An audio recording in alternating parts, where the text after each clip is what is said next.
Hello everyone, कैसे हो आप सभी। आशा करता हूं सब बहुत ही अच्छे होंगे। मेरा नाम है कैफ मनियार। स्वागत है आप सभी का स्टडी कर स्टडी यूट्यूब चैनल पे।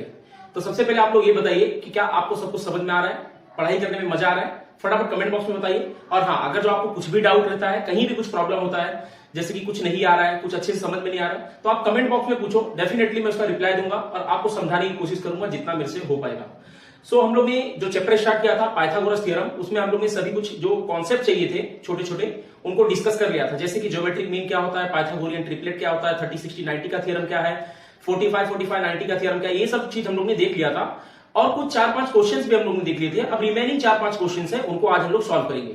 तो चलिए शुरू करते हैं। देखो, सबसे पहला क्वेश्चन जो अपने को दिया है ये कुछ इस तरीके से है कि find the side and perimeter of square whose diagonal is 10 centimetre. अब देखो, एक चीज मैं यहां पे आपको बताऊंगा।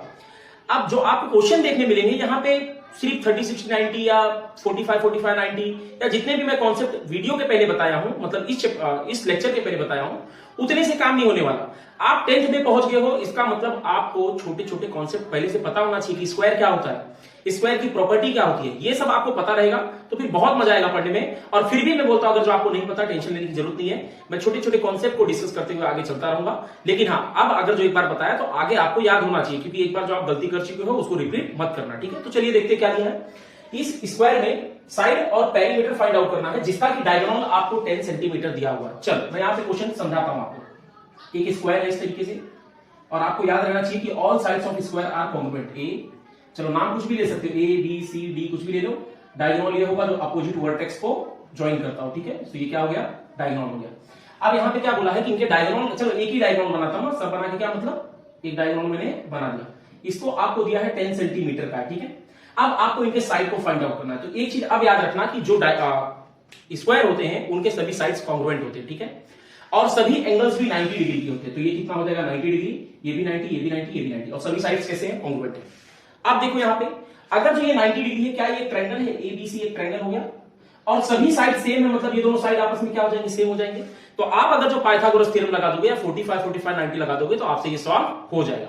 चलो देखते हैं कैसे करते हैं सॉल्यूशन। इन क्वाड्रिलेटरल, या ऐसा लिखो quadrilateral ABC D is square. ये क्या है, square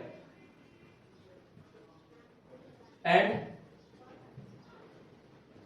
AB, BC, CD and DC, sorry AD is sides.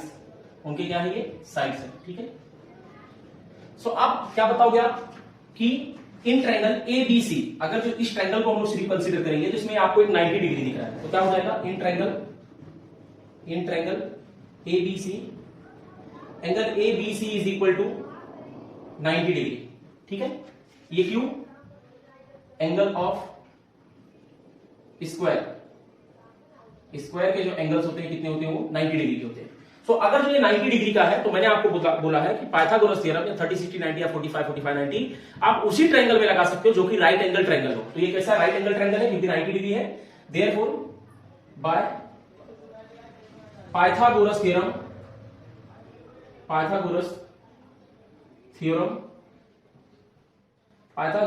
के अकॉर्डिंग क्या आ जाएगा, ये हाइपोटेनियस का स्क्वायर मतलब AC का square is equal to AB का स्क्वायर प्लस BC का स्क्वायर, ये हो जाएगा।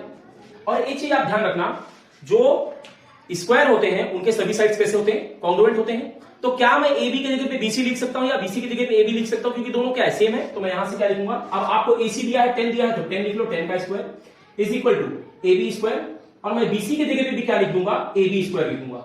अब क्यों ये लिखूंगा, क्योंकि आपको पता है कि जो स्क्वायर होते हैं उनके सभी साइड्स कैसे होते हैं, कॉन्ग्रुएंट होते हैं। क्या लिखोगे, all sides of square is congruent होते हैं, कैसे होते हैं, कॉन्ग्रुएंट, ठीक है। सो यहां पे AB square is 2 time of AB square, ठीक है, 2 टाइम ऑफ AB स्क्वायर। ये यहां 10 का स्क्वायर इज 100 आ जाएगा, यहां मल्टीप्लाई यहां के डिवाइड। सो AB का स्क्वायर जो है आपको मिल जाएगा 100 डिवाइडेड बाय 2, और ये आपको पता कितना हो जाएगा, 50। So AB square is equal to क्या मिल गया, 50 मिल गया। क्या मुझे AB स्क्वायर चाहिए, मुझे AB स्क्वायर नहीं चाहिए, मुझे AB की वैल्यू चाहिए। तो एक स्क्वायर में है, एक नॉर्मल है, दोनों क्या करेंगे, टेकिंग रूट कर देंगे, दोनों साइड क्या करेंगे, रूट ले लेंगे, तो ये क्या हो जाएगा, AB इज इक्वल टू √50। क्या हो जाएगा, AB इज इक्वल टू √50। अब देखो आपको रूट सॉल्व करने आता होगा, नहीं आता है, धीरे धीरे आ जाएगा, टेंशन लेने की जरूरत नहीं। देखो ये 50 है, इसको कुछ फैक्टर फाइंड आउट करो इसका, तो क्या इसको मैं फैक्टर फाइंड आउट करके ऐसा लिख सकता हूं, 5 मल्टीप्लाइड बाय 5 मल्टीप्लाइड बाय 2, 5 5 जा 25, 25 2 जा 50। सो जो नंबर दो कॉमन रहता है, अगर जो आपको स्क्वायर रूट निकालना है, जो नंबर दो कॉमन दिखता है उसको बाहर निकाल लो। तो इसको बाहर निकालोगे 5 आ जाएगा, अंदर क्या बचा, √2 बचा। तो इसका आंसर क्या हो जाएगा, AB is equal to 5√2। Answer क्या हो जाएगा, AB इज इक्वल टू 5√2, और ये क्या है, सेंटीमीटर में। सो मुझे साइड तो मिल गया, मुझे क्या हुआ, साइड मिल गया, लेकिन मुझे इसका पेरीमीटर भी चाहिए। सो अब से आपको याद रखना है, आपको पता है तो बहुत अच्छी बात है, नहीं पता है तो अब से आपको याद रखना है, ठीक है। Perimeter of square, perimeter of square is equal to 4 time of its length. जो स्क्वायर रहेगा उसके लेंथ के 4 टाइम के बराबर रहेगा। सो 4 के जगह पे 4, और उसका लेंथ क्या है, 5√2 मिला है मुझे, उसका लेंथ क्या मिला है मुझे, 5√2 मिला है, और सभी साइड क्या रहेंगे 5√2। सो इनको मल्टीप्लाई करोगे तो आपको मिल जाएंगे 20√2 सेंटीमीटर, ठीक है। सो यहां से मुझे उसका साइड भी मिल गया, पेरीमीटर भी मिल गया, सॉल्व हो गया, बहुत इजी क्वेश्चन था। अब अगले क्वेश्चन को करते, फटाफट इसको कॉपी करो आप, चलो फटाफट इसको कॉपी करो, चलो मैं रफ करता हूं इसको, 1 2 3 रफ करता हूं। देखते हैं अगला क्वेश्चन क्या है। तो देखो कोई भी क्वेश्चन हो, सबसे पहले उसको ध्यान से पढ़ा करो, पढ़ने के बाद आपको जितने भी कॉन्सेप्ट पता है उसके बेसिस से देखो क्या कुछ आपको सॉल्यूशन मिल सकता है। क्योंकि देखो मैथ का क्वेश्चन आपको देखने से कभी सॉल्व नहीं होगा जब तक आप उसको सॉल्व करने के लिए तैयार नहीं होंगे। सो अगला क्वेश्चन आपको एक स्ट्रक्चर बना के दिया हुआ है राइट एंगल ट्रायंगल का, इस तरीके से है, देखते हैं क्या है। इस तरीके से आपको एक स्ट्रक्चर बना के दिया हुआ है। नेमिंग क्या है, नेमिंग कुछ इस तरीके से है, EFG D, ऐसा है। एक मिनट देख लेता हूं, हाँ ये आपको 8 सेंटीमीटर दिया है, ये 12 दिया है। आपको फाइंड आउट करना है, और एक चीज आपको दिया है कि एंगल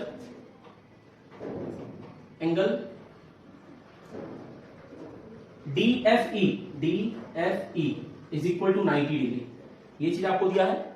और गिवन दिया हुआ है आपको कि जो PG है वो परपेंडिकुलर है ED पे, ठीक है, मतलब ये वाला जो है इस पे क्या है, परपेंडिकुलर है, ये हो गया। और कुछ गिवन दिया क्या, नहीं। अब आपको फाइंड आउट करना है, EG फाइंड आउट करना है, कॉमा FD फाइंड आउट करना है, और आपको फाइंड आउट करना है EF। तो यही चीज, 3 चीज आपको फाइंड आउट करना, देखते कैसे होगा। सो ध्यान से देखना जरा, आपको फाइंड आउट क्या करना है, EG मतलब ये वाला लेंथ, FD कहां दिख रहा है आपको, FD मतलब ये वाला लेंथ, और EF मतलब ये वाला लेंथ, ठीक है। सो कैसे फाइंड आउट होगा जरा देखो, ये आपको 12 दिया है, ये आपको 8 दिया है, ये फाइंड आउट करना है। सो जरा एक चीज सोचो कि ज्योमेट्रिक मीन मैंने क्या बताया था, किसी भी ट्रायंगल के अंदर अगर जो हाइपोटेनियस पे कोई परपेंडिकुलर बाइसेक्टर है तो उसका जो स्क्वायर होगा वो डिविजिबल साइड के प्रोडक्ट के बराबर होगा। सो मुझे ये दिया हुआ, ये दिया हुआ, क्या एक चीज फाइंड आउट हो जाएगा ज्योमेट्रिक मीन से। चलो देखते हैं, सॉल्व करते हैं। सॉल्यूशन क्या होगा, इन ट्रायंगल कौन सा ट्रायंगल है, EFD में angle EFD is equal to 90 degree, ये आपको गिवन दिया है, ठीक है। एंड GF या FG is perpendicular on ED, ये चीज सभी आपको क्या दिया है, गिवन दिया हुआ, ठीक है, ये आपको गिवन दिया हुआ।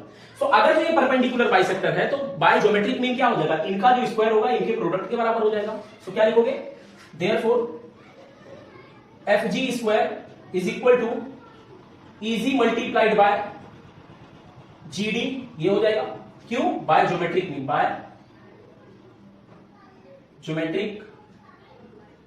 मीन, ज्योमेट्रिक मीन के अकॉर्डिंग ये चीज आपको देखने मिलेगा। सो आपको FG दिया है, FG कितना दिया है, FG आपको दिया है 12, तो 12 का square is equal to EG कितना दिया आपको, EG ही तो फाइंड आउट करना है आपको, मल्टीप्लाइड बाय GD कितना दिया, 8 दिया है। सो यहां से इसका स्क्वायर निकालोगे 144 is equal to EG multiplied by, एक मिनट, EG मल्टीप्लाइड बाय 8, ये यहां मल्टीप्लाई में यहां जाके divide, so EG is equal to 144 upon में 8। सो इसको डिवाइड करोगे आपको आंसर मिल जाएगा। चलो डिवाइड करो जरा, 4 बचेगा यहां पे, इसको करोगे तो क्या आ जाएगा 7, और यहां पे क्या बचेगा 2। अब इसको और डिवाइड करोगे कितना बचेगा टू वन जा 2 और यहाँ पे 1 मिनट फटाक से इसको डायरेक्ट 8 से डिवाइड कर दो 144 को 144 डिवाइडेड बाय 8 देखो क्या आता है फटाक से 8 वन जा 8 कितना बचा 2 बचा यहां कितना हो जाएगा यहां पे हो जाएगा 24 और 8 3 जा 24 1 मिनट 6 हो जाएगा ना यहाँ पे 8 वन जा 8 यहाँ पे 64 हो जाएगा 8 5 जा 40 8 6 जा 48 8 7 जा 56 और 8 8 जा 64 सो क्या यहाँ पे क्या आ जाएगा इजी की जो वैल्यू है आपको मिल जाएगी 18 सो इजी का वैल्यू आपको कितना मिल गया 18 मिल गया यहाँ पे लिख दो इजी इज इक्वल टू 18 अब आपको अगला क्या फाइंड आउट करना है एफडी फाइंड आउट करना है एफडी कहां दिख रहा है आपको एफडी ये चीज आपको फाइंड आउट करना है तो जरा एक बात बताओ मुझे ये क्या अगर जो ये 90 डिग्री है तो ये भी कितना होगा 90 डिग्री क्योंकि आपको पता है कि लीनियर पेयर एंगल पे एक ही लाइन पे अगर जो एक पॉइंट पे एंगल्स बने हो तो सभी का एडिशन कितना होता है 180 होता है सो यहाँ पे दो एंगल बना ये 90 तो ये भी कितना हो जाएगा 90 सो अगर जो ये 90 होगा तो ये ट्रायंगल क्या राइट एंगल ट्रायंगल हो जाएगा और राइट एंगल ट्रायंगल है तो ये हाइपोटेनियस और यहाँ पे पाइथागोरस अप्लाई करके ये चीज आपको फाइंड आउट हो जाएगा चलो सॉल्व करते जरा देखते क्या आता है क्या लिखेंगे इन ट्रायंगल कौन से में एफ जी डी में ना in triangle F G D angle F G D is equal to 90 degree therefore by Pythagoras theorem Pythagoras theorem के अकॉर्डिंग क्या होगा हाइपोटेनियस का स्क्वायर तो वहां पे हाइपोटेनियस क्या होता है साइड अपोजिट टू 90 डिग्री तो हाइपोटेनियस है D F square is equal to remaining two side का square G D square plus G F square so यहां से जरा एक बात बताऊं डी एफ क्या होगा डी एफ तो मुझे दिया नहीं हुआ है सॉरी डी एफ जो है डी एफ का ये है ये मुझे नहीं दिया है लेकिन ये दोनों दिए हुए हैं तो कितना है जो जी डी है वो 8 है सो 8 का स्क्वायर प्लस 12 का स्क्वायर सो ये इनको जब सॉल्व करोगे तो यहां मिल जाएगा 64 और यहां मिल जाएगा 144 सो इनको जरा ऐड करो देखो क्या आता है 448 और यहां पे 10 का 0 कैरी 1 208 आ जाएगा डी एफ का स्क्वायर जो है 208 आ जाएगा सो आपको डी एफ नहीं चाहिए डी एफ का स्क्वायर नहीं चाहिए डी एफ चाहिए या एफ डी चाहिए ठीक है सो इनको कैसे सॉल्व करना मैंने आपको बताता हूं उनको रूट में लेके जाओ रूट में क्या आ जाएगा 208 ठीक है इसको छोटा करो जरा 2 से मल्टीप्लाई करोगे तो क्या आ जाएगा 104 और छोटा करोगे तो क्या हो जाएगा ये 2 मल्टीप्लाइड बाय 2 मल्टीप्लाइड बाय 52 ठीक है इसको और छोटा करोगे तो 2 multiplied by 2 multiplied by 2 multiplied by 26 और छोटा करोगे तो क्या आएगा 2 multiplied by 2 multiplied by 2 multiplied by 2 multiplied by 13 ठीक है सो 13 को और छोटा नहीं कर सकते अब मैंने बोला जब स्क्वायर रूट निकालना हो तो नंबर के पेयर बना लो ये एक पेयर हो जाएगा ये पेयर हो जाएगा और जो एक पेयर होता है एक बार बाहर आता है तो 2 एक बार बाहर इसका 2 एक बार तो टोटल कितना हो जाएगा 2 इंटू 2 इज 4 और रूट में क्या बचेगा 13 तो इसका आंसर क्या हो जाएगा इसका आंसर आपको डी एफ जो है वो मिल जाएगा 4√13 ठीक है 4√13 अभी अगर जो इसका यूनिट दिया होगा तो वो यूनिट लिखना है सेंटीमीटर होगा तो सेंटीमीटर मीटर होगा तो मीटर कुछ नहीं रहेगा तो सिर्फ यूनिट तो यहां से मुझे दूसरा एफ डी भी फाइंड आउट हो गया अब मुझे फाइंड आउट करना है अब मुझे नेक्स्ट फाइंड आउट करना है वो है आपका ई एफ आपको क्या फाइंड आउट करना है ई एफ ये वाला फाइंड आउट करना है तो जरा एक बात बताऊं क्या इस ट्रायंगल में ये 90 डिग्री है और 90 डिग्री का अपोजिट क्या होता है हाइपोटेनियस होता है तो क्या लिखेंगे इन ट्रायंगल कौन सा E G F angle E G F is equal to 90 degree पहले से आपको पता है देयरफॉर बाय पाइथागोरस थ्योरम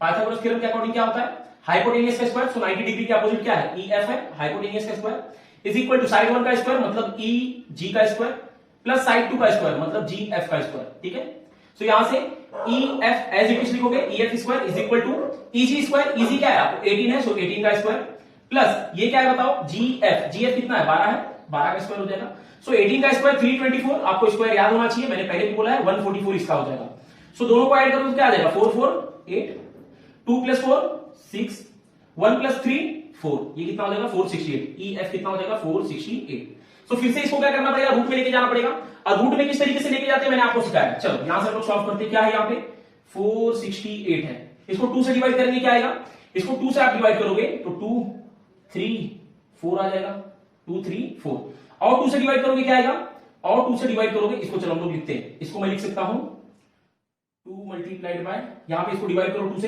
2 से डिवाइड करोगे 2 आएगा यहां 3 यहां 4 2 3 4 यहां पे 2 3 4 और 2 से डिवाइड करोगे तो क्या आ जाएगा 2 मल्टीप्लाइड बाय 2 से डिवाइड करो इसको ये 1 बचेगा यहां पे 1 बचेगा ये 7 हो जाएगा ठीक है क्या हो जाएगा ये 7 अच्छा 117 को आप क्या लिख सकते हो, 13 multiplied by 9, 13 multiplied by 9, so 13 multiplied by 9 multiplied by 2 multiplied by 2। अच्छा 9 को 3 into 3 लिख सकते हो क्या, सो ये क्या हो जाएगा 13 multiplied by 3 multiplied by 3 multiplied by 2 multiplied by 2। और जो दो नंबर आपको कॉमन दिखे वो बाहर निकालो, सो 3 एक बार बाहर आएगा, 2 एक बार बाहर आएगा, 3 2 जा 6 2 13। तो यहां से आपको EF की जो वैल्यू है वो मिल जाएगी 6√13, ठीक है। सो EF कितना मिल गया 6√13। बस सॉल्व हो गया, अपने को तीनों चीज मिल गया, बहुत इजी था। बस आपको क्या करना, थोड़ा सा अप्रोच लगाने आना चाहिए, थोड़ा सा क्वेश्चन में ध्यान से देखोगे आपको सब कुछ सॉल्यूशन मिल जाएगा। इसको मैं रफ करता हूं, अगला क्वेश्चन देखते क्या है। चलो फटाफट कॉपी करो, अगला क्वेश्चन देखते, कर ली कॉपी, चलो रफ करता हूं 1 2 3।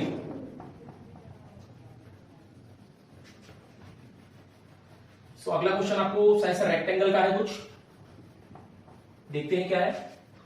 कुछ नहीं, बस आपको जितना मैं बता रहा हूं उतना पता है, थोड़ा भी टेंशन लेने की जरूरत नहीं है। अब जैसे मैंने स्क्वायर की प्रॉपर्टी आपको बताया था, उसी तरीके से आपको रेक्टेंगल का भी प्रॉपर्टी पता होना चाहिए। तो क्या लिखा है, find the diagonal of rectangle, find the diagonal of rectangle whose length is 35 and breadth is 12।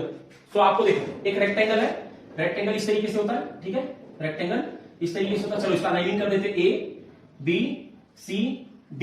Length कितना दिया उसका, लेंथ आपको दिया हुआ है 35 और ब्रेथ दिया हुआ है उसको 12। आपको उनका डायगोनल फाइंड आउट करना है। सो देखते हैं क्या होता है इसका डायगोनल, एक मिनट, हाँ ठीक है, इसका डायगोनल आपको फाइंड आउट करना है। सो अब से आप याद रखना इसकी प्रॉपर्टी, जो रेक्टेंगल होते हैं उनके अपोजिट साइड हमेशा सेम होते हैं, अपोजिट साइड कॉन्ग्रुएंट होते हैं, ठीक है। और सभी एंगल जो होते हैं वो 90-90 डिग्री के होते हैं। कितने डिग्री के, 90-90 डिग्री के, ठीक है। सो अगर जो आपको दो साइड दिया हुआ है, ये डायगोनल पूछा तो क्या पाइथागोरस थ्योरम से फाइंड आउट हो जाएगा कि नहीं। ये ट्रायंगल है ना और ये 90 डिग्री है, तो किसी भी राइट एंगल ट्रायंगल में अगर जो दो साइड दिया हो तो तीसरा आराम से फाइंड आउट हो जाता है। सो ठीक है, हम लोग सॉल्व करते हैं। Solution, quadrilateral ABCD is rectangle, ठीक है, क्या ये rectangle, and AC is diagonal, AC क्या है, डायगोनल है। सो इन ट्रायंगल, एक minute, in triangle ABC, angle ABC is equal to 90 degree ना। ABC क्या हो जाएगा, ये वाला एंगल 90 डिग्री हो जाएगा। Therefore by Pythagoras theorem, Pythagoras theorem क्या होगा, AC का स्क्वायर हाइपोटेनियस का square is equal to side 1 का स्क्वायर प्लस साइड 2 का स्क्वायर, ठीक है, BC का स्क्वायर।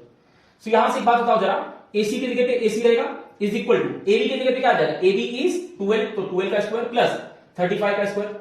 सो यहां से जब आप 12 का स्क्वायर निकालोगे तो मिल जाएगा 144 प्लस 35 का स्क्वायर क्या होता है जरा फाइंड आउट करते हैं।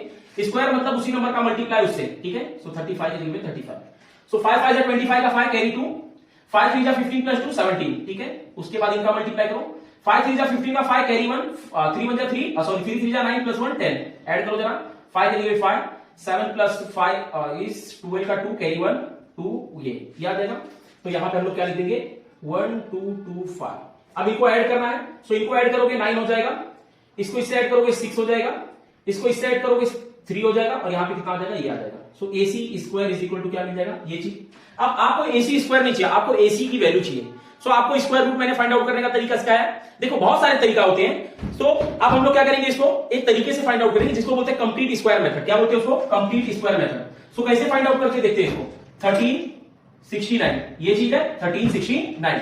अब जरा देखो यहाँ पे इसको क्या करते हैं, किस तरीके फाइंड आउट करते सिखाता हूं मैं। सबसे पहले दो नंबर का पेयर बना लो, बना लिया। फर्स्ट नंबर के लिए कोई ऐसा नंबर चूज करो जिसका स्क्वायर इसके बराबर मतलब उसके बराबर हो या कम हो, तो 3 3। सो यहाँ पे क्या आ जाएगा 9 हो जाएगा, और इनको ऐड करो, ये क्या हो जाएंगे 6 हो जाएंगे, ठीक है। ये आई होप आपको आता होगा, इसके लिए मैं फटाफट बता रहा हूं। सो यहाँ पे कितना बचेगा 4 बचेगा, और यहाँ पे 69 कॉपी हो जाएगा। अब कुछ ऐसे नंबर फाइंड आउट करो जिनका स्क्वायर मतलब जिनका मल्टीप्लाई करने के लिए आ जाए, तो मैं यहाँ पे 9 ले लेता हूँ। क्या ले लेता हूँ 9। सो यहाँ पे दो बार वही नंबर लोगे, इनका मल्टीप्लाई करोगे, 9 9 सॉरी 9 नहीं, यहाँ पे मुझे लेना चाहिए 7, मुझे यहाँ पे क्या लेना चाहिए 7। सो यहाँ पे क्या आ जाएगा 7, ठीक है। सो 7 7 जा 49 का 9 कैरी 4, 7 6 जा 42 प्लस 4 इज 46। सो यहाँ पे आंसर क्या हो जाएगा इसका 37 आ जाएगा। तो आंसर क्या हो जाएगा, AC की वैल्यू जो है आपको 37 मिल जाएगी। अब देखो आपको ये कंप्लीट स्क्वायर मेथड अगर जो नहीं समझा मैंने किस तरीके से किया, क्योंकि देखो एक लेक्चर में आपको सभी प्रॉपर्टी अगर जो मैं बताते जाऊंगा एक्सप्लेन करते जाऊंगा बहुत टाइम जाएगा। अगर ये नहीं आता तो बोलना, मैं एक सेपरेट वीडियो बना दूंगा किस तरीके से स्क्वायर रूट या क्यूब रूट फाइंड आउट किया जाता है। डेफिनेटली मैं बनाऊंगा। अगर जो आपको नहीं आएगा कमेंट बॉक्स में आप बोलोगे तो चलो मैं इसको रफ कर देता हूं। तो यहां से मुझे एसी की जो वैल्यू है वो मिल गई है 37। तो देयरफॉर आप लास्ट में लिख दोगे therefore length of diagonal is 37। अब जो भी यूनिट दिया रहेगा वो यूनिट लिख देना, ठीक है। तो इसको फटाफट कॉपी करो। अगला क्वेश्चन बहुत इंटरेस्टिंग क्वेश्चन है जिसमें आपको प्रूफ करना है। चलो इसको रफ करता हूं, फटाफट रफ कर दूं। चलो 1 2 3 रफ करता हूं। और मैं कई बार आपको बोल रहा हूं कि अगर जो कुछ नहीं समझता आपको, जैसे कि कुछ अलग अलग कॉन्सेप्ट आ जाता है। अभी यहां पे मैंने कंप्लीट स्क्वायर मेथड दिखाया आपको, ठीक है, कंप्लीट स्क्वायर मेथड। सो वहां पे आपको ऐसा अगर जो नहीं पता होगा पहले से तो नहीं समझा होगा, क्योंकि मैंने फटाफट कर दिया है। सो आप बोलोगे तो मैं उस पर वीडियो बना के आपको एक्सप्लेन करने की कोशिश करूंगा और आपको सब कुछ समझ में आने लग जाएगा, ठीक है। सो आपको यहाँ पे एक ट्रायंगल दिया हुआ है इस तरीके से, एक राइट एंगल ट्रायंगल है, ये हो गया एक राइट एंगल ट्रायंगल, और यहां से एक मीडियन है, यहां से क्या है मीडियन। अब मीडियन क्या होता है, अपोजिट वर्टेक्स से जिस लाइन पे वो इंटरसेक्ट करेगा उनको इक्वली डिवाइड कर देता है। इनका नेमिंग है पी आर एम क्यू, ठीक है। ये आपको 90 डिग्री दिया हुआ है और ये बोला है कि इक्वली ये डिवाइड कर दिया, बस इतना इंफॉर्मेशन आपको दिया है। और आपको प्रूफ करना है, ये 90 डिग्री है, आपको प्रूफ करना है कि पी क्यू स्क्वायर जो है, P Q square is equal to 4 time of PM square, 4 time of PM square minus 3 time of RP square, RP P R square या आरपी स्क्वायर दोनों चलता है, ठीक है। चलो आरपी स्क्वायर लिख देता हूं, आरपी स्क्वायर। सो यहां से देखो आपको क्या बोला है, जो पी क्यू स्क्वायर है ये वाला जो है, ये 4 time of PM square, 4 time of PM square minus 3 time of RP square के बराबर है। आरपी, एक मिनट, यहां पे आर, ठीक है, इनके बराबर है। तो ये किस तरीके से होगा, चलो देखते फटाक से। देखो जो प्रूफ वाले क्वेश्चन है आप डायरेक्ट नहीं समझ पाओगे, उसको बार बार जब सॉल्व करोगे प्रैक्टिस में आपके रहेगा तो अलग अलग तरीके के भी आपको सॉल्व करने आ जाएंगे, टेंशन की बात नहीं है। इस तरीके के जो क्वेश्चन होते हैं पहले एक बार जहां भी आप सीख रहे हो, जैसे मैं भी बता रहा हूं वहां से सीख लो, फिर उसको सॉल्व करना प्रैक्टिस में रहेगा, धीरे धीरे आता रहेगा और बाद में आपको भी अप्रोच लगाने आ जाएगा, आपसे भी सॉल्व होने लग जाएगा। सॉल्यूशन स्टार्ट करते हैं, सॉल्यूशन। अब देखो अगर जो हम बड़े वाले ट्रायंगल की बात करें, किसमें, इन ट्रायंगल क्या पी आर क्यू के अंदर एंगल पी आर क्यू जो है वो 90 डिग्री आपको गिवन दिया हुआ है, ठीक है। सो बाय पाइथागोरस थ्योरम क्या हो जाएगा, देयरफॉर बाय पाइथागोरस थ्योरम के अकॉर्डिंग, क्योंकि देखो इस ट्रायंगल की बात करें ये 90 डिग्री है, तो इसका हाइपोटेन्यूज क्या हो जाएगा, पी क्यू हो जाएगा, P Q square is equal to P R. एक काम करते हैं पहले छोटे वाले ट्रायंगल की बात कर लेते हैं हम लोग। छोटा वाला ट्रायंगल क्या है, पी आर एम, तो हम लोग पी आर एम की बात करते हैं। और पी आर एम की जो है 90 डिग्री है, तो आप पाइथागोरस के अकॉर्डिंग क्या हो जाएगा, हाइपोटेन्यूज का स्क्वायर मतलब पी एम का स्क्वायर, पी एम का square is equal to P R का स्क्वायर प्लस आर एम का स्क्वायर, ठीक है। क्या हो जाएगा, ये हो जाएगा पी एम का square is equal to P R का स्क्वायर प्लस आर एम का स्क्वायर, ये चीज मिल जाएगा आपको। अब यहां से आप अगर जो मैं बोलूं आर एम की वैल्यू फाइंड आउट करो, सो आर एम की वैल्यू क्या हो जाएगी, यहां प्लस में यहां के सॉरी ये यहां प्लस में यहां के minus, so R M square is equal to हो जाएगा P M square minus R M square, ठीक है, सॉरी आर पी स्क्वायर, ये चीज मिल जाएगा। इसको आप बना दो इक्वेशन नंबर 1, इसको क्या कर दोगे, इक्वेशन नंबर 1। अब जरा देखो ये बड़े वाले ट्रायंगल की बात करते हैं। हाँ बड़े वाले ट्रायंगल की बात करेंगे, इन ट्रायंगल, क्या ट्रायंगल का नाम, पी आर क्यू में एंगल पी आर क्यू जो है वो है 90 डिग्री। तो अगर जो 90 डिग्री है तो बाय पाइथागोरस थ्योरम क्या हो जाएगा, हाइपोटेन्यूज का स्क्वायर मतलब पी क्यू का square is equal to remaining two side मतलब पी आर का स्क्वायर प्लस आर क्यू का स्क्वायर, ठीक है। अब यहां से एक चीज आपको ध्यान देना है, अगर जो मैं पूछूं ये आर क्यू जो है किससे बना, तो आप बोलोगे इन दोनों से बना है, और दोनों आपस में सेम भी है, दोनों आपस में क्या है, सेम है। तो क्या इसके जगह पे मैं ये लिख सकता हूं R M plus M Q ना, लिख सकता हूं नहीं, तो क्या हो जाएगा पी क्यू का square is equal to R P का स्क्वायर प्लस क्या है वहां पे R M plus M Q का होल स्क्वायर, लिख सकता हूं कि नहीं।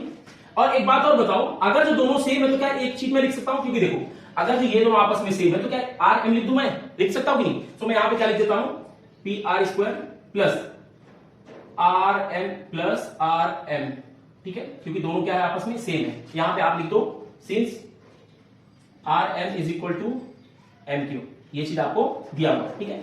सो यहां पे आर एम क्या हो जाएगा, 2 time of R M square, ठीक है, P R square plus 2 time of R M square, ठीक है, 2 time of R M square हो जाएगा। सो अगर मैं इसको सॉल्व करोगे तो क्या आएगा, P Q square is equal to P R square plus 4 time of, क्योंकि 2 का स्क्वायर 4 और आर एम स्क्वायर की जगह पे आर एम स्क्वायर, ठीक है। अब जरा ध्यान से देखो आर एम की वैल्यू क्या है, आर एम की वैल्यू है P M square minus R P square. So equation number 1 से क्या इसके जगह पे आप ये चीज पुट कर सकते हो, क्योंकि ध्यान से देखो जो पी एम स्क्वायर है वो इनके बराबर है। सो अगर जो ये इनके बराबर है तो ये भी इनके बराबर होगा, इसका मतलब इनके जगह पे ये चीज आप पुट कर सकते हो। तो क्या लिखोगे, P Q square is equal to R P square या P R square is equal to sorry plus 4 time of R M की जगह पे क्या लिखना है आपको, ये चीज लिखना है। तो क्या हो जाएगा वो P M square minus R P square, ठीक है। और ये कहां से आपको मिला, from equation number 1, from equation number 1।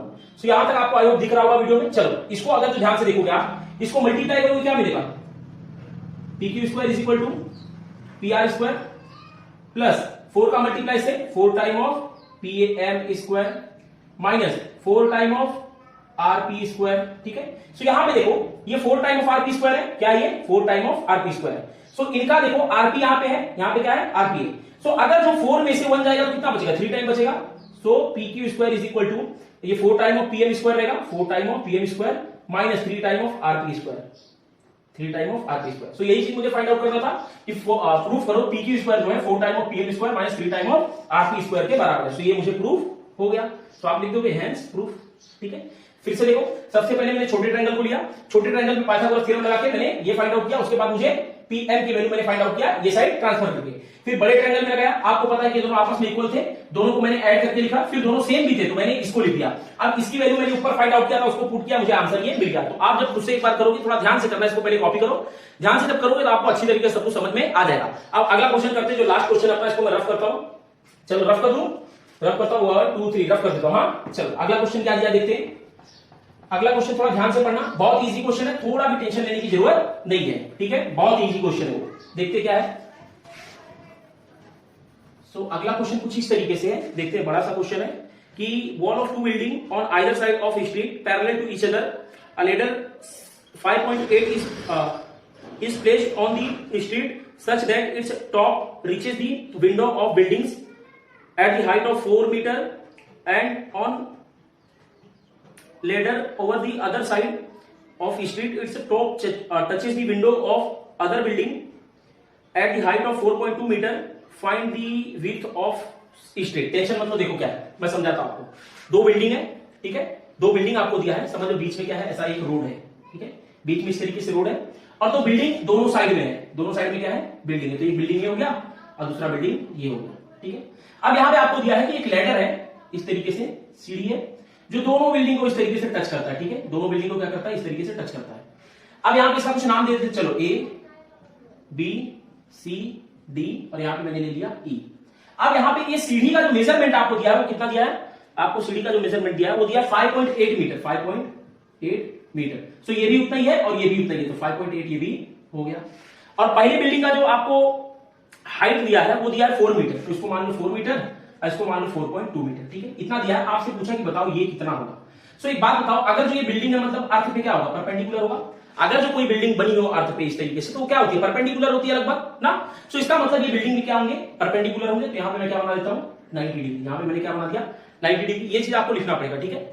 अब जरा एक बात बताओ, आपको ये दिया हुआ है, ये दिया है, ये फाइंड आउट करना है, क्या पाइथागोरस थ्योरम लगा के फाइंड आउट हो जाएगा। और उसी तरीके से इस ट्रायंगल में भी ये पाइथागोरस थ्योरम से हो जाएगा और आपको ये पूरा पूछा है, दोनों को ऐड कर दोगे आपको फाइंड आउट हो जाएगा। चलो सॉल्व करते जरा, देखते क्या आता है सॉल्यूशन। सॉल्यूशन लेट, मान लेते हैं कि जो स्ट्रीट का विड्थ है, let width of street is BD. मैंने क्या मान लिया, इसका जो विड्थ है बीडी है। सो अब हम लोग क्या करते हैं, ट्रायंगल में देखते हैं, इन ट्रायंगल। सबसे पहले ये वाले ट्रायंगल को देखते हैं, in triangle A B C, angle A B C is equal to 90 degree. क्यों, डायरेक्ट यहां पे लिख दो, building building perpendicular on earth, perpendicular on earth, earth पे क्या है परपेंडिकुलर है। Therefore by Pythagoras theorem, by ये चीज आप लिख लेना, बाय पाइथागोरस थ्योरम क्या हो जाएगा, हाइपोटेनियस का स्क्वायर मतलब एसी का स्क्वायर। अब हाइपोटेनियस क्या होता है, मैंने आपको कई बार बताया है कि 90 डिग्री के अपोजिट जो साइड हो क्या होता है, हाइपोटेनियस होता है। तो एसी स्क्वायर और is equal to remaining two side का स्क्वायर, तो AB square plus BC square, ठीक है, बीसी का स्क्वायर। तो यहां से आपको एबी एसी जो दिया है वो दिया है 5.8, कितना दिया है 5.8 का square is equal to AB कितना दिया है 4 दिया है, 4 का स्क्वायर प्लस आपको बीसी कितना दिया है, बीसी आपको नहीं दिया है, वही तो फाइंड आउट करना है। सो अब इनका स्क्वायर आपको पता होना चाहिए, जैसे 4 का स्क्वायर 16 होता है मुझे ही पता है, और बीसी का स्क्वायर आपको 5.8 का स्क्वायर फाइंड आउट करना है। सो देखो इसको हम लोग मान लेते हैं 5.8 मल्टीप्लाइड बाय 5.8, चलो अभी पॉइंट भूल जाओ, 58 मान लो, 8 8 का 64 का 4 कैरी 6, 8 5 जा 40 प्लस 6 इज 46, ठीक है, ये हो जाएगा। 5 8 जा 40 0 कैरी 4, 5 5 जा 25 प्लस 4 इज 29। सो इनको ऐड करो, देखो क्या आता है 4 6 9 प्लस 4 इज 13 का 3 कैरी 1, ये हो जाएगा इतना। अब यहां पे 2 पॉइंट है, ठीक है, एक 8 के बाद यहां पे 8 के बाद तो क्या हो जाएगा 33.64, तो ये क्या आ जाएगा 33.64, ठीक है। ये यहां प्लस में आके minus, so 33 minus 64 sorry 33.64 minus 16 is equal to BC का स्क्वायर, ठीक है। अब इनको जरा रूट में सॉरी माइनस करो, 33 में से 16 जाएगा कितना बचेगा, 33 में से 16 जाएगा 17.64 बचेगा, ठीक है, इज इक्वल टू बीसी का स्क्वायर। सो इनको रूट में लेके जाओगे क्या मिलेगा, जरा फाइंड आउट करो। रूट में अगर जो लेके जाओगे, चलो उसको मैं कंप्लीट स्क्वायर से करता हूं, पॉइंट भूल जाता हूं, अभी 2 के बाद पॉइंट था मैं वहां पे लगा लूंगा, ठीक है। ये पेयर बन गया। अब यहाँ पे 4 ले लेता हूं, यहाँ पे भी 4, ये हो जाएगा 8, यहाँ आ जाएगा 16, ये बचेगा 164, यहाँ पे मैं ले लेता हूं 2, यहाँ पे क्या ले लेता हूं 2, तो 2 से मल्टीप्लाई करूंगा आ जाएगा 164, तो यहां से मुझे आंसर मिल जाएगा 4.8। सो बीसी इज इक्वल टू क्या मिल जाएगा 4.8 सॉरी 4.2 कितना मिल जाएगा 4.2। सो बीसी मुझे कितना मिल गया 4.2, सो यहां पे लिख लो 4.2। अब मुझे उसी तरीके से ये फाइंड आउट करना है, सो इसको रफ करता हूं, उसको भी फाइंड आउट करते हैं। ये दूसरे वाले ट्रायंगल में देखते हैं क्या दिया हुआ है। सो दूसरे वाले ट्रायंगल में अगर जो हम लोग देखेंगे, कौन सा ट्रायंगल में, सीडीई में क्या लिखेंगे, in triangle CDE angle CDE is equal to 90 degree. क्यों, क्योंकि जो बिल्डिंग है वो अर्थ पे क्या है परपेंडिकुलर है, क्योंकि इसमें भी परपेंडिकुलर था तो ये भी, अब बिल्डिंग ऐसा टेढ़ा तो रहेगा नहीं ना, एकदम सीधा रहेगा, तो ये परपेंडिकुलर होगा। सो बाय पाइथागोरस थ्योरम क्या हो जाएगा, बाय पाइथागोरस थ्योरम आप लिख लेना, वो हाइपोटेनियस स्क्वायर मतलब ईसी का square is equal to CD का स्क्वायर प्लस डीई का स्क्वायर, यही चीज होगा।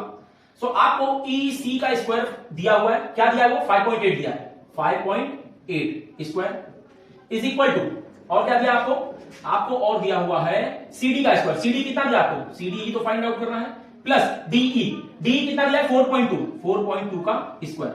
सो जरा ध्यान से देखना, इसको तो हम लोग सॉल्व किए तो कितना है 33.64 आ गया था, 33.64 सीडी की जगह पे सीडी का स्क्वायर। अच्छा ये क्या है 4.2 है, तो 4.2 का जब हम लोग ने स्क्वायर रूट निकाला था तो क्या था वो 1664 था, सॉरी 1764 को जब हम लोग ने सॉल्व किया था। सो मुझे ये मिला था, इसका मतलब जब इसका स्क्वायर निकालूंगा तो ये चीज मिलेगा, तो यहां पे लिख देता हूं 17.64, ठीक है। नहीं समझा क्या बोला, देखो जब मैं इसका स्क्वायर रूट निकाला था तो वो क्या मिला था मुझे, ये चीज मिला था, तो इसका जब स्क्वायर निकालूंगा तो ये चीज मिलेगा, क्योंकि देखो अगर जो मैं 2 का स्क्वायर निकालूंगा तो 4 मिलेगा, और 4 का स्क्वायर रूट निकालूंगा तो 2 मिलेगा, इसका मतलब इसका स्क्वायर सॉरी इसका स्क्वायर क्या हो जाएगा, ये हो जाएगा। सो ये यहां प्लस में आके minus, so 33.64 is equal minus 17.64 is equal to क्या है यहाँ पे सीडी, क्या है ये सीडी का स्क्वायर। अच्छा एक बात बताओ, ये कितना बचेगा 0 पॉइंट, ये कितना बचेगा 13 में से 7 जाएगा तो 6, और यहाँ पे 2 में से 1 जाएगा तो 16, तो यहां से मुझे सीडी का जो वैल्यू है वो मिल जाएगा 16, और सीडी की वैल्यू क्या मिल जाएगी, यहां से मुझे 4 मिल जाएगी। तो सीडी कितना मिल गया 4, और बीसी कितना मिल गया मुझे 4.2। तो मुझे ये पूरा लेंथ चाहिए, तो आपको पता है कि एक कोलिनियर पॉइंट है, कोलिनियर पॉइंट क्या होता है, ऐसे सभी पॉइंट जो एक ही लाइन में आते हो। तो ये एक लाइन में अगर जो है तो दोनों को ऐड करके मुझे ये चीज मिल जाएगा, तो क्या लिखेंगे बीडी इज इक्वल टू, सबसे पहले ये लिखना फिर ये चीज लिखना, ठीक है। BD is equal to BC plus CD since BCD is collinear, हाँ आगे लिखना कोलिनियर, वो उसका सिंबल भी यही होता है। तो यहां पे BD की जगह पे BD, आपको BC कितना मिला है 4.2 की जगह पे 4.2, प्लस आपको CD कितना मिला है, CD मुझे मिला है 4, तो वो लिख लो। अब BD का जो वैल्यू है आपको मिल जाएगा वो 8.2 मीटर, 8.2 मीटर। तो यहां से मुझे जो रोड का विड्थ था क्या हुआ, मिल गया वो, क्योंकि मैंने क्या माना था कि जो रोड का विड्थ है वो क्या है, बीडी है। सो बीडी मुझे कितना मिला, 8.2। तो लास्ट में आप क्या लिखोगे statement, therefore the width of road is 8.2 metre. So यहां से अपना ये पूरा कंप्लीट हुआ। 1 मिनट में देख लेता हूं इसका आंसर सही है कि नहीं, इसका आंसर सही है कि नहीं जरा देख लेते हैं। ठीक है, एकदम सही है, 8.2 ही है। तो देखो यहां से अपना ये प्रैक्टिस सेट पूरा खत्म।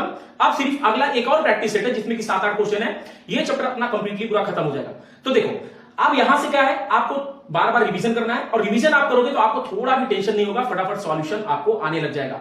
और देखो अगर जो आपको रिवीजन नहीं है, मतलब रिवीजन आपने नहीं किया है, प्रैक्टिस आपके पास नहीं है सभी को सॉल्व करने का, तो देखो समझाने पे तो आ जाएगा आपको, लेकिन बोर्ड में आप सॉल्व नहीं कर पाओगे। सो मैं आपको यही सजेस्ट करूंगा कि बार बार इसको सॉल्व करो, अपने रिवीजन में रखो।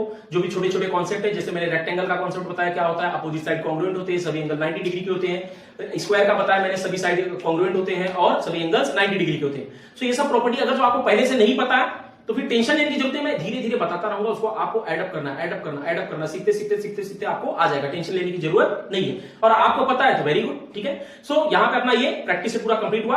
अगले एक लेक्चर में अपना ये पूरा चैप्टर खत्म हो जाएगा। उसके बाद हम लोग अलजेब्रा में कोई चैप्टर स्टार्ट करेंगे, जो भी आप कमेंट करोगे। सो अगर जो आपको वीडियो अच्छा लगता है सो प्लीज सपोर्ट करो, अपने फ्रेंड या जिसको भी रिलेटिव्स को या जिसको भी इस वीडियो की नीड है उनको शेयर करो। क्योंकि देखो लॉकडाउन में बहुत सारे लोग क्लासेस नहीं जा सकते क्योंकि काम वगैरह बंद था, और अभी थोड़ा थोड़ा चालू हुआ है, काम वगैरह बंद था, सबके मतलब पेमेंट्स वगैरह में भी प्रॉब्लम था, तो वो फीस नहीं भर सकते इतना क्लासेस के।